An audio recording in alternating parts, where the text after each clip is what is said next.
Hey there, art fam! I'm so happy that you guys are interested in these mini art lessons and that we can be creative with all this time on our hands. With all this stress over coronavirus, sometimes it's nice to get lost in the creative process and focus more on your inner world. It looks like the botanical drawing received the most votes, but don't worry, I'll create the videos for watercolor paintings and collages very soon. Today I'm going to be guiding you through my creative process so that you can follow along and try it out for yourself. I know that many of you are at different skill levels, so just focus on the process of creating something and don't worry so much about making everything perfect. Remember, this is just for fun and to relax and express yourself. For materials, I'm going to keep it simple today.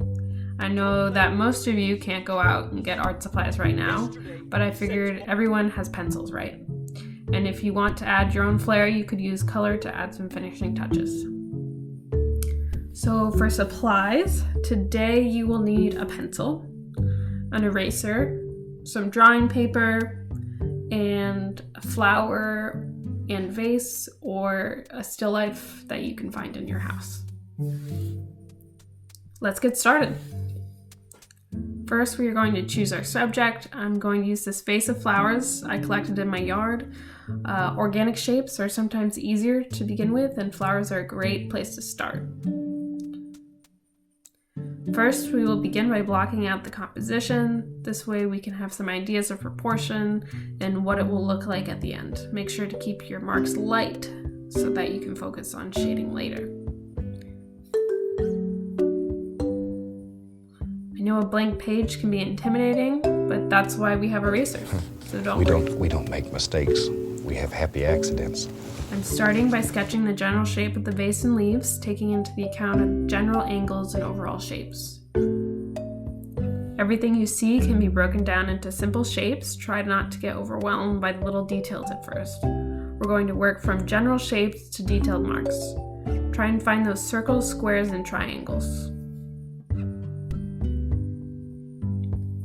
Now that I've completed these shapes, I can start to go in and add the structures of the leaves and the stems. When sketching out the vase, make sure to remember that the rim of the top and the bottom of the vase are circles in perspective. When sketching out the vase, make sure to remember that the rim of the top and bottom are circles in perspective. Don't squeeze the ends and try and see the whole shape as a cylinder. Don't draw a football. Pinched edges are not a good look.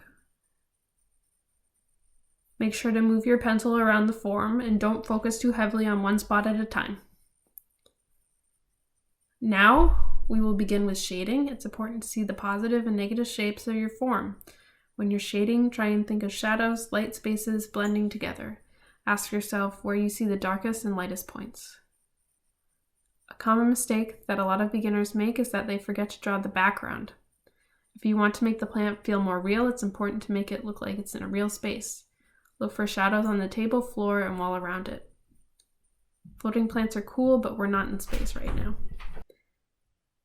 Now that we have the drawing close to finish, we can go back and focus on some more details that we may have overlooked. Most important thing is to know when to stop. So if you feel frustrated or stuck, take a break and try again. Now there's a lot of other tips I could give you, but I'm not sure where your drawing levels are at. So if you have any questions, please shoot me a message. I hope you liked this drawing exercise. I'll try and post some more as the week goes on. Keep drawing and being creative. See you soon.